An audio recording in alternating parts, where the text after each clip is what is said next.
ਇਹ ਦੇਖੋ ਸਹੀ ਸਾਡੀ ਈਦ ਦੀ ਤਿਆਰੀ।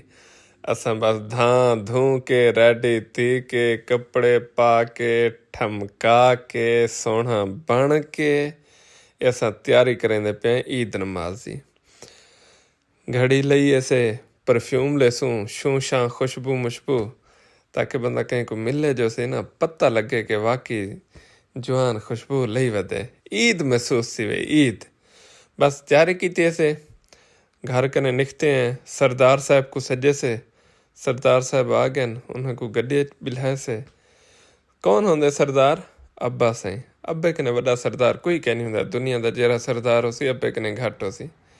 बस उन्हें को बिल्हाए से गड्डी छिकिए से ईद नमाज जो रवाना थी पे। अज अब्बे को मैं पहली दफ़ा कि अब्बा से इजाज़त है अज मैं थोड़ा व्लॉग रिकॉर्ड करेंदा पिया। ईद नमाज पढ़ की दे से व्लॉग जो ही बाहरों निकते हैं बाहरों गोदा रश है इवें बेअमीक गड्डियां हन कारां जिवें बंदे नाल बंदा टक्करा मारे वदा हुंदा ना बाजार च इत्थां कार नाल कार टक्करा मारी पियान।